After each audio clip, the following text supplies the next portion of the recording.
If the killing of one of Mexico's most powerful drug lords was a show of strength and purpose by the government, so the response has been a show of force by the cartels. Across the country, roads have been blocked, cars and buses torched, banks and shops set on fire by powerful criminal gangs intent on demonstrating their reach and deterring further action against them. Look, now we're scared. We only go out when it's necessary. It's good that they're finishing with all these organizations. But there's fear because of what's happening. You don't know how to react or what to do. One of the cities targeted, Puerto Vallarta on the Pacific coast, a hub for US and domestic tourism, shrouded in thick smoke from numerous fires. Puerto Vallarta is in Jalisco state, home to the drug boss known as El Mencho. Much of the violence has happened here, in cities like Guadalajara, but it's spread far beyond, to neighboring Guanajuato state, to Acapulco, the state of Oaxaca, to the tip of the Yucatan Peninsula and the resort city of Cancun. The epicenter, though, was Tapalpa and an army operation there on Sunday morning. Mexico's government said it was aided by US intelligence in moving against El Mencho, or Nemesio Oseguera Cervantes, longtime head of the Jalisco New Generation Cartel, subject of a $15 million reward from the US government, responsible for trafficking cocaine, fentanyl and other substances across the border. Authorities say he was injured in the raid and died en route to Mexico City, the Jalisco state governor urging people to stay home. Our main objective from early today has been to assure the safety of the people. Therefore, from this security meeting, which is in permanent session, we have activated the Code Red, which remains in effect. Mexico's been under increasing US pressure to act against the cartels, which have become ever more militarized, controlling territory as well as running criminal activity. We are going to start now hitting land with regard to the cartels. The cartels are running Mexico. It's very, very sad to watch and see what's happened to that country, but the cartels are running and they're killing 250, 300,000 people in our country every single year.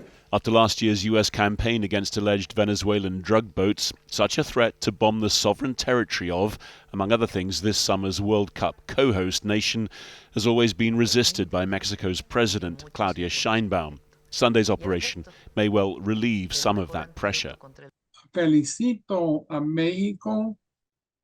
I congratulate Mexico because the Trump administration is constantly threatening Mexico, claiming it wants to send troops, attack the cartels, and that Mexico isn't doing enough. This sends a powerful message to the Trump administration that Mexico is fighting, and fighting hard and effectively. President Sheinbaum said her government was coordinating with state administrations and that in most of the country there was complete normality. But Guadalajara's airport, just one place where normality was not prevailing.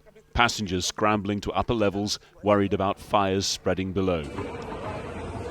The city's streets all but empty as people heeded instructions to shelter in place, as they did into the night in León, the capital of Guanajuato state.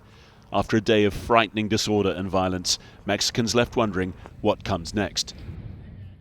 Well, joining us now is Dr. Annette Idler, who's head of the Global Security Program at the University of Oxford. Thanks very much for joining us.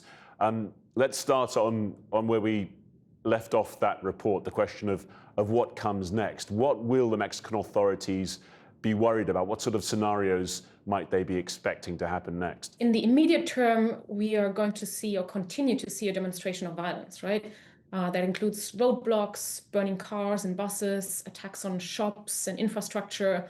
And we've also seen how the cartels are using armed presence in cities to intimidate people. And that's definitely something that the cartel is continuing to do to just show that they can still paralyze daily life. The key question, I think, really is for the Mexican authorities, can the security forces contain what we are seeing right now to a somewhat short-lived shock, or will this instead turn into a spiral of acts of more retaliation and also opportunistic crime by splinter groups? And is there the possibility that within the organization itself there could be factions vying for control, that other cartels might try to impinge on the territory that had been run by El Mencho up until this point? I mean, what kind of fractures might play out within organized crime inside Mexico now? It's very likely that we're now going to see fighting between potential successors of Mencho. This is just one leader and a very important leader. And of course, the killing has been very symbolic and a strong political statement. But of course, the structure or the organization as such is still intact. So the question now will be, out of those potential successors, who might be able to get control of key revenue nodes like ports and the Pacific routes, also the precursor import channels, and kind of this very strategic border corridors. So that's happening inside the cartel. But then in addition to that, of course, it's very likely that we will see more balance between what remains of the cartel and other rivals. So that includes still the Sinaloa cartel, which has been weakened somewhat, but is still, of course, very strong and present. And then in Mexico, what we're also seeing is like a patchwork of different regional groups. So it's really something that extends across the entire country.